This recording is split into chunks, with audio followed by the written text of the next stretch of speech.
ছিলেন, চলমান কোরআন ছিলেন।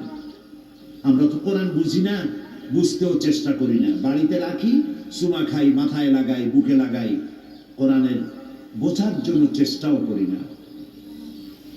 সাহাবায়ে কেরামের মধ্য থেকে কোন কোন সাহাবীর সূরা বাকারার মতো একটি সূরা শেষ করতে সময় লেগেছিল, কারো কারো 3 বছর 5 বছর এরকম সময় লেগেছে একটা সূরা পড়তে। এই কারণে সময় লেগেছে, কারণ তারা ওইভাবে প্রতিযোগিতামূলক খতম করতেন না যেভাবে আমরা খতম করি।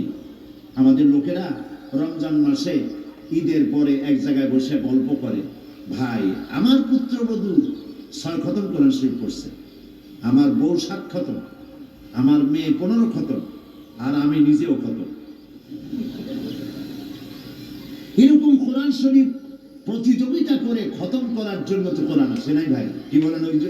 এই জন্য আসছে কোরআন শরীফ। সাহাবায়ে কেরামদের তো 3 বছর 4 বছর লাগলো সূরা বাকারা পড়তে। কারণ হচ্ছে তারা একটি আয়াত তেলাওয়াত করেছেন, অর্থ এবং ব্যাখ্যা বুঝেছেন, বাস্তব জীবনে তা আমল করেছেন, তারপরে আবার আরেকটি আয়াত পড়েছেন, বুঝেছেন, আমল করেছেন, তারপরে আরেকটি আয়াত পড়েছেন। এরকম করে সাহাবায়ে কেরাম কোরআন পড়তেন, বুঝতেন, বাস্তব জীবনে তা আমল করতেন। সেজন্যই রাস্তা দিয়া যখন সাহাবায়ে কেরাম হেঁটে যেতেন, দর্শকরা মনে করত যেন জীবন্ত কোরআন শরীফ হেঁটে যেতেছে, যেন চলমান কোরআন।